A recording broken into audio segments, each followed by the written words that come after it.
L'Organisation internationale pour la consolidation de la paix veut porter haut la voix de la jeunesse. Les membres se sont retrouvés à Dori à la rencontre du président du Conseil régional du Sahel pour un plaidoyer et nous aurons les détails tout à l'heure dans cette édition.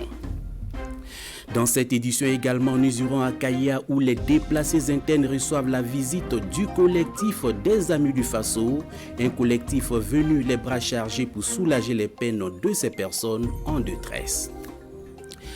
Voici pour le sommet, mesdames et messieurs, bonsoir et bienvenue à ce 19h. Les agents de l'état civil de Bobo-Dioulasso à l'école du savoir, ils sont réunis depuis ce 23 mars pour renforcer leurs capacités afin de mieux servir les usagers. C'est une initiative de la commune qui vise une efficacité et une célérité dans le traitement des dossiers. Kassoumi Logo et Ali Traoré ont signé pour nous ce reportage. Bobo-Dioulasso compte plus d'1 million d'habitants selon les chiffres de la commune. Une faute démographique qui entraîne une grande sollicitation des actes d'état civil. Et pour être en phase avec ce changement et ses nombreuses sollicitudes, cette formation se tient au profit de ces agents de l'état civil. L'acte d'état civil, c'est souvent des actes qui ont une importance très capitale pour la vie, non seulement des individus, mais de la communauté. Et pour peu que vous enfreignez aux règles, ça devient des fautes un peu criminelles, comme la justice aime le dire. 70 agents prennent part à cette formation, une formation assurée par le ministère en charge de l'administration territoriale et de la décentralisation. Nous allons développer plus de 14 modules, notamment les généralités sur l'état civil, les cadres juridiques et institutionnels, la tenue des registres, l'enregistrement des naissances, des mariages, des décès et la prise en charge des mentions marginales. Il y a le suivi et évaluation aussi, l'archivage et donc des documents de l'état civil, la gestion des statistiques. Le maire a pour sa part invité les différents participants à être assidus durant ces 4 jours afin que la formation puisse porter fruit sur le terrain. L'Organisation internationale pour la consolidation de la paix milite pour une prise en charge des préoccupations des jeunes dans les gouvernances locales. Elle a donc initié ce 23 juillet une rencontre avec le président du Conseil régional du Sahel. Objectif, partager avec lui quelques recommandations. Plus de détails avec Souleymane Kwanda et Lazare Sano. Venus des régions des Hauts-Bassins, du centre nord et du Sahel, ces jeunes sont porteurs de recommandations au président du Conseil régional du Sahel. Renforcer et accompagner l'initiative des jeunes à travers des fonds spéciaux, asseoir des cadres permanents de dialogue, mais surtout susciter l'accompagnement personnel de l'autorité régionale pour accroître le taux de réussite des jeunes. L'action du Conseil régional du Sahel s'inscrit donc dans cette dynamique de promotion de la jeunesse. Ici, c'est les jeunes eux-mêmes qui se mettent en première ligne pour qu'on mène l'action ensemble. Bien, convenez avec moi que c'est tout ce que nous souhaitons.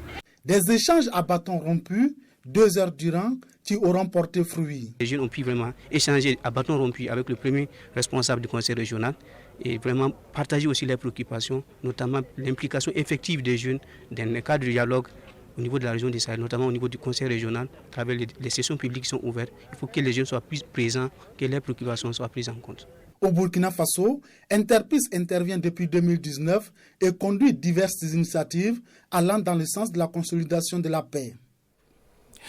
Les jeunes leaders d'associations confessionnelles de la région du Nord sont en conclave depuis ce matin à Ouéguia. Au menu des échanges, la promotion du dialogue interreligieux et du vivre ensemble heureux. Dans la différence, Constantin Ouedraogo et Abdoul Rasmane Zongo ont signé ce reportage. Des leaders jeunes d'associations confessionnelles de la région du Nord sont à l'école du dialogue interreligieux. Ces participants vont être sensibilisés sur leur rôle et responsabilités dans la promotion de la tolérance religieuse, mais également du vivre ensemble. L'initiative est du projet PRODIV, promotion du dialogue interreligieux et du vivre ensemble. Ce projet est mis en œuvre dans cette partie nord du Burkina Faso par le Centre diocésain de communication de Ouéguia. L'objectif général du projet, c'est de contribuer à la stabilité du Burkina à travers des actions de promotion du dialogue interreligieux et du vivre ensemble. Donc c'est un projet d'une durée de 2 ans et qui est mis en œuvre par un consortium tripartite Au nord, ici, c'est le CDC, le Centre diocésain de communication. Aujourd'hui, nous nous engageons à réfléchir avec les jeunes. D'abord, dans un premier temps, ça sera de la sensibilisation sur les questions du dialogue interreligieux. Dans un second temps, les accompagner à identifier des outils, des méthodes, des approches adaptées à leur situation de jeunesse et à leur structure, pour qu'au sein de leur communauté, ils puissent organiser les jeunes autour de ces questions du dialogue interreligieux. Le projet Prodive est financé par le Royaume des Pays-Bas et entend ainsi jouer sa partition dans la promotion de la cohésion sociale et de la paix. À présent, direction Tougan où les élèves déplacés internes reçoivent des ressortissants de Tougan vivant en Côte d'Ivoire des vivres et des consommables médicaux. Un acte patriotique qui permettra à ces élèves d'achever l'année scolaire avec beaucoup plus de sérénité. Compte rendu signé Salifou Belem et Draman Dadian. La situation sécuritaire a fait de nombreux déplacés dans le Sourou, dont 3000 élèves obligés de poursuivre leur scolarité à Tougan.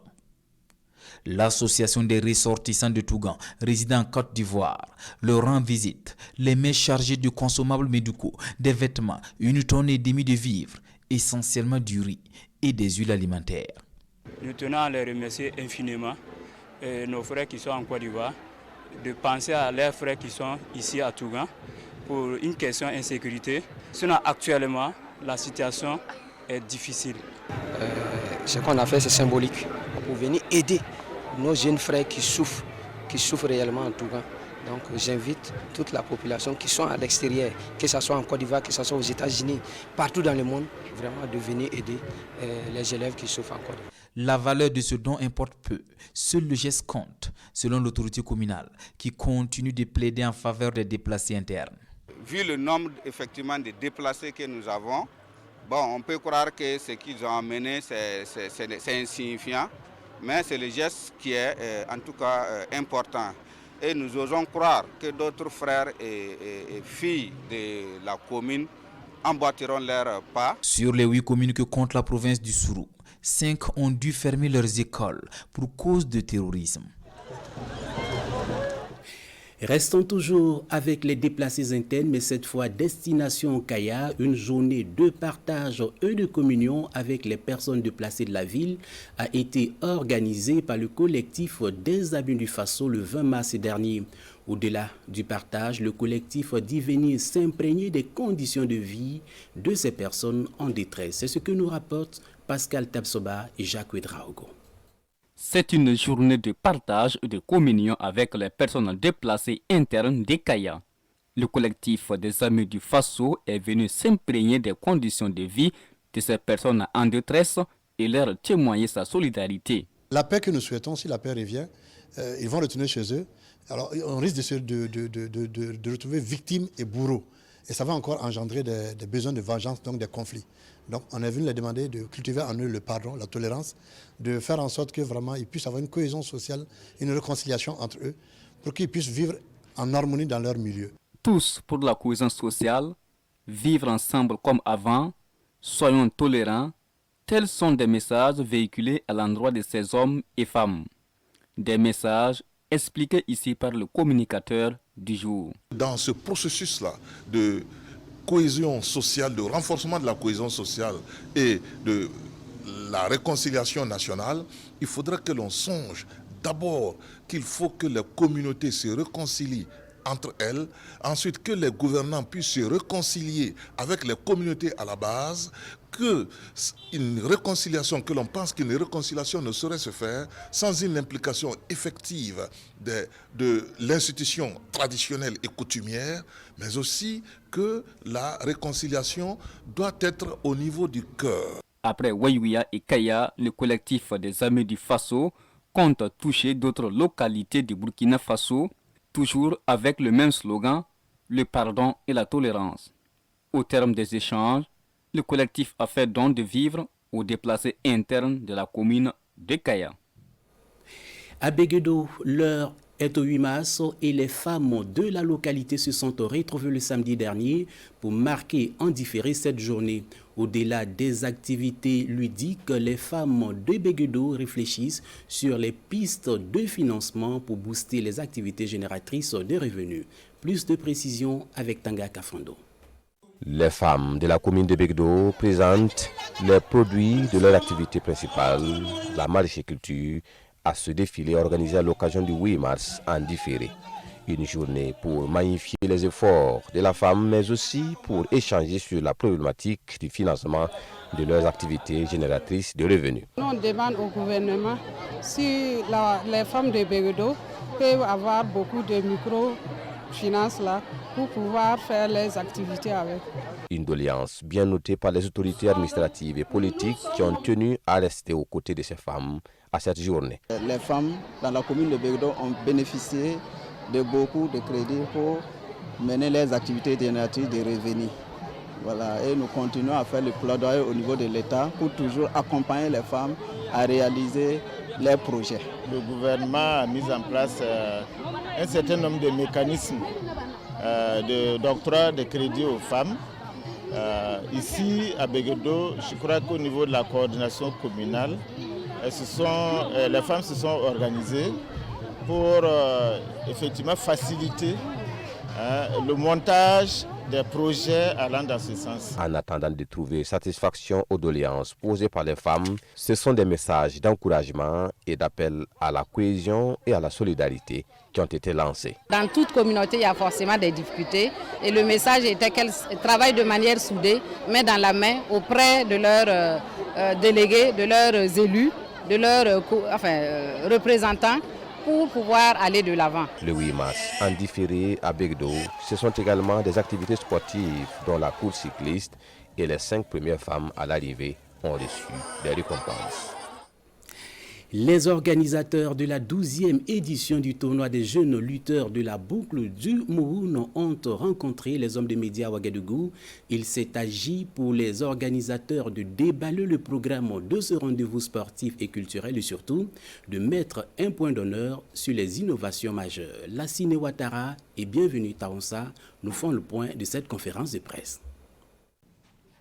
Plus de 200 lutteurs attendus à la 12e édition du tournoi des jeunes du Pankélé, localité située à 11 km de Toma.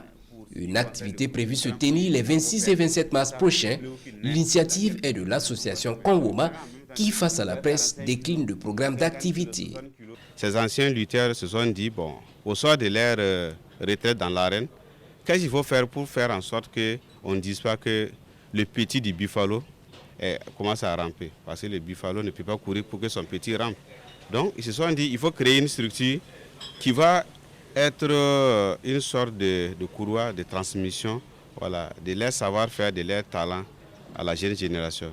Le tournoi des jeunes du Pankélé est ouvert aux deux sexes. Le thème choisi à cette occasion est lutte et cohésion sociale.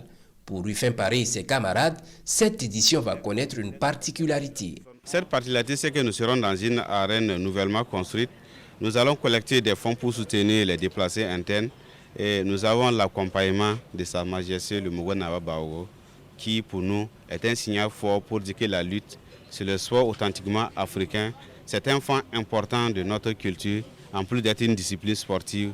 Des participants de plusieurs régions du pays sont attendus à cette compétition sportive et d'amitié. L'association Kongoma rassure, des dispositions seront prises pour le respect des mesures barrières contre le Covid-19.